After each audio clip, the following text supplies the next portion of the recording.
السلام علیکم ورحمۃ اللہ وبرکاتہ۔ ناظرین، آپ دیکھ رہے ہیں سلطان رکن الدین بیبرس سیریز کی ایپیسوڈ 4۔ ناظرین، ایپیسوڈ 3 میں آپ جان چکے ہیں کہ منگولوں نے سمرقند، بخارا، عراق پر پوری طرح سے قبضہ کر لیا تھا۔ پھر اس کے بعد چنگیز خان کے بیٹے ہلاکو خان نے ملک مظفر کو خط لکھا اور اس خط میں اپنی اطاعت کرنے کا کہا۔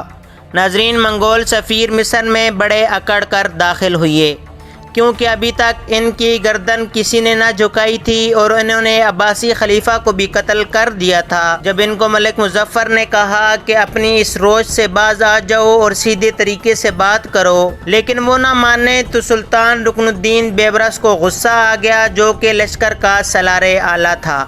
ناظرین، مصر کے سلطان ملک مظفر نے جب دیکھا کہ لشکر کا سالار اعلیٰ اپنی جرأت مندی اور جواں مردی کا مظاہرہ کرتے ہوئے آتش فشاں کی طرح بھڑک اٹھا ہے اور وہ ہر صورت میں منگولوں کا مقابلہ کرنا چاہتا ہے، تب سالار اعلیٰ بیبرس کے ان الفاظ سے کہ میں سر پر کفن باندھ کر ان منگولوں سے لڑوں گا، یہ سن کر ملک مظفر کے یقین میں بھی پختگی آ گئی۔ لہٰذا بیبرس کی وجہ سے اس نے غضبناک ہو کر حکم دیا کہ ان منگول کتوں کی زبانیں گدی سے کھینچ لی جائیں، ان کا خاتمہ کر دو، اور ہماری طرف سے ہلاکو خان کے لیے یہی جواب ہے۔ ناظرین، سلطان کا اشارہ پاتے ہی وہاں جو مسلح جوان کھڑے تھے وہ ہلاکو خان کے سفیروں پر جھپٹ پڑے اور آنن فانن انہیں خاک و خون میں لٹا کر رکھ دیا۔ اس کے بعد ہلاکو خان کے ان سفیروں کی لاشیں شہر کی اہم گزرگاہوں پر لٹکا دی گئیں۔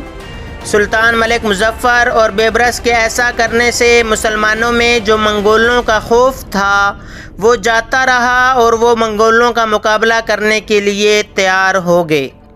ناظرین، اہل مصر نے منگول سفیروں کو ہلاک کر کے گویا ہلاکو خان کے خلاف اعلان جنگ کر دیا تھا۔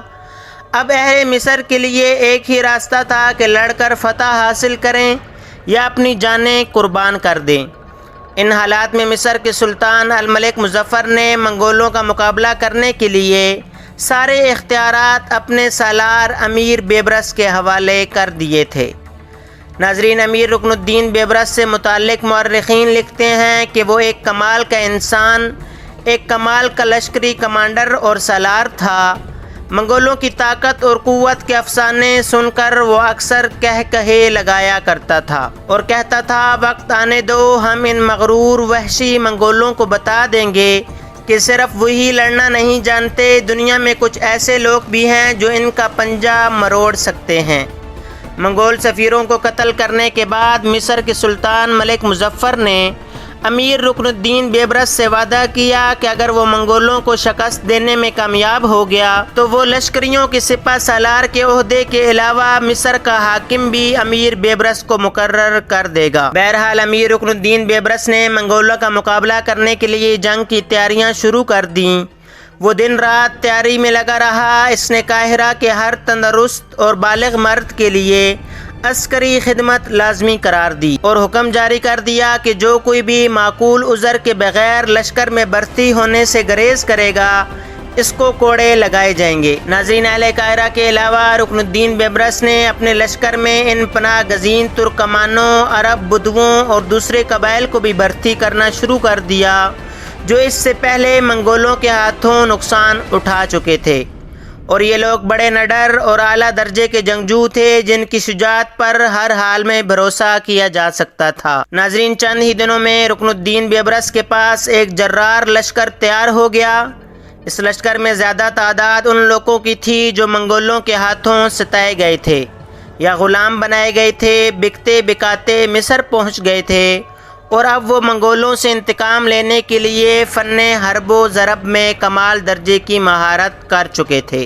ناظرین، دراصل یہ وہی لوگ تھے جو منگولوں کے آس پاس آباد تھے، جو ان کے جنگی طریقوں سے واقف تھے اور منگولوں کی آنکھوں میں آنکھیں ڈال کر بات کرنے کی ہمت اور جرأت بھی رکھتے تھے۔ ناظرین، جن دنوں امیر رکن الدین بیبرس قاہرہ میں اپنی جنگی تیاریوں میں مصروف تھا، انہی دنوں ہلاکو خان فلسطین میں قیام کیے ہوئے تھا کہ اسے اطلاع ملی کہ اس کا بھائی منگو خان، جو اس وقت منگولوں کا خان اعظم تھا، وفات پا گیا ہے۔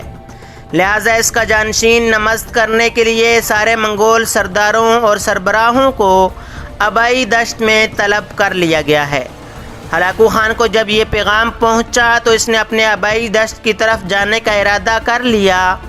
اس موقع پر اس کے سپہ سالار کتبوغا اور اس کی بیوی دکوزا خاتون نے اصرار کیا کہ مسلمانوں کے خلاف ہماری یلغار جاری رہنی چاہیے۔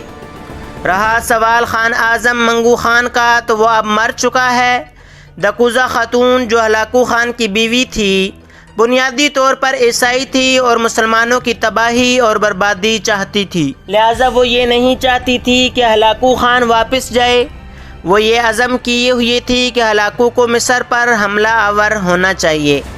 اس موقع پر اس نے ہلاکو کو یاد کرایا کہ جس وقت اس کے بھائی منگو خان نے اسے مسلمانوں کے علاقوں پر حملہ آور ہونے کے لیے روانہ کیا تھا تو اس نے حکم دیا تھا کہ ہر صورت مصر کا خاتمہ کر دینا، لیکن ہلاکو خان نے اپنے سپہ سالار کتبوغا اور اپنی بیوی کی بات نہیں مانی۔ اس نے واپسی کا ارادہ کر لیا۔ وہ چاہتا تھا کہ اپنے لشکر کا ایک حصہ ساتھ لے کر جائے۔ اس نے یہ وجہ بھی پیش کی کہ اس وقت میرا واپس جانا ضروری ہے، اس لیے کہ ان دنوں راستے میں گھوڑوں کے لیے خوراک کی صورت میں گھاس مل جائے گی، اور اگر میں نے واپس جانے میں تاخیر کی تو سرما کا موسم شروع ہو جائے گا، گھاس ختم ہو جائے گی اور راستے میں مجھے دشواریوں کا سامنا کرنا پڑے گا۔ بہرحال ہلاکو نے واپس جانے کا ارادہ کر لیا اور واپس جاتے وقت اس نے اپنے سپہ سالار کتبوغا سے کہا، میرے بعد اس علاقے کی اور لشکر کی ذمہ داری تمہاری ہے۔ جب تک میں واپس نہیں آتا تم یہیں رہو گے، کہیں پیش قدمی نہ کرنا۔ تمہارے ماتحت منگولوں کا ایک بہت بڑا لشکر ہے۔ اس کے علاوہ آرمینیا اور گرجستان کے عیسائی بھی ہزاروں کی تعداد میں تمہارے ساتھ ہیں، لہٰذا ان سب کے ساتھ مل کر فتح کیے ہوئے علاقوں کی حفاظت کرنا۔ کتبوغا نے ہلاکو خان کے حکم کے سامنے سر جھکا دیا اور سینے پر ہاتھ رکھ کر کہا کہ جو فرض اسے سونپا گیا ہے وہ دل و جان سے اسے پورا کرے گا۔ ناظرین، اس کے بعد ہلاکو خان لشکر کا ایک حصہ لے کر اپنے آبائی وطن صحرائے گوبی کی طرف روانہ ہو گیا۔ اب شام و عراق مکمل طور پر اس کے سالار کتبوغا کی گرفت میں تھے۔ کتبوغا ہلاکو کا نہایت قابل اعتماد جرنیل تھا اور مسلمانوں کے علاقوں کو پامال کرنے میں اس نے خاص حصہ لیا تھا۔ وہ ایک شقی القلب انسان تھا اور اس کی بربریت کے افسانے سارے عالم اسلام میں مشہور تھے۔ ہلاکو خان کے جانے کے بعد اس کتبوغا نے اپنے لشکر کے ساتھ عین جالوت کے مقام پر پڑاؤ کر لیا تھا، اور یہ مقام فلسطین کے مشہور شہر ناصرہ کے قریب تھا۔ یہ مقام اس کے لیے بڑا مناسب تھا، اس لیے کہ وہاں قیام کر کے وہ ایک طرف شام اور عراق پر اپنا تسلط مؤثر طور پر رکھ سکتا تھا اور دوسری طرف جب چاہے مصر کی طرف بھی بڑھ سکتا تھا۔ ناظرین، مصر میں امیر رکن الدین بیبرس کو بھی خبر ہو گئی کہ ہلاکو خان واپس اپنے آبائی دشت چلا گیا ہے، لہٰذا اس نے ایک ایسا بڑا فیصلہ کیا جو اس وقت کسی کے وہم و گمان میں بھی نہیں تھا۔ مصری تو یہ خیال کر رہے تھے کہ وہ منگولوں کے سامنے اپنی سرزمینوں کا دفاع کریں گے، لیکن اس موقع پر امیر رکن الدین بیبرس نے اعلان کیا کہ ہمارا لشکر آگے بڑھ کر ہلاکو خان کے سپہ سالار کے لشکر سے نبرد آزما ہوگا۔ ناظرین، اس وقت رمضان کے مہینے کا آغاز ہو چکا تھا۔ بیبرس کے اعلان نے اس کے لشکریوں کو اس مقدس مہینے میں منگولوں کے خلاف جنگ کرنے کی افضل ترین عبادت سے سعادت اندوز ہونے کا موقع فراہم کیا۔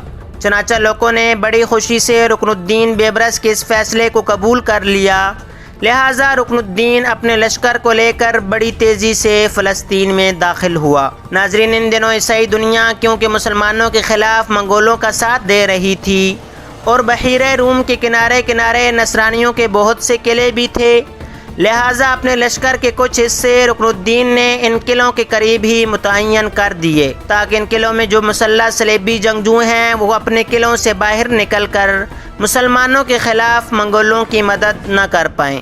ناظرین، سلطان رکن الدین بیبرس سیریز کا سلسلہ جاری ہے۔ امید ہے آج کی ویڈیو آپ کو پسند آئی ہوگی۔ اگر ویڈیو پسند آئی ہو تو لائک شیئر کریں اور کمنٹ باکس میں اپنی رائے ضرور دیں۔ ملتے ہیں اگلی ویڈیو میں۔ اللہ حافظ۔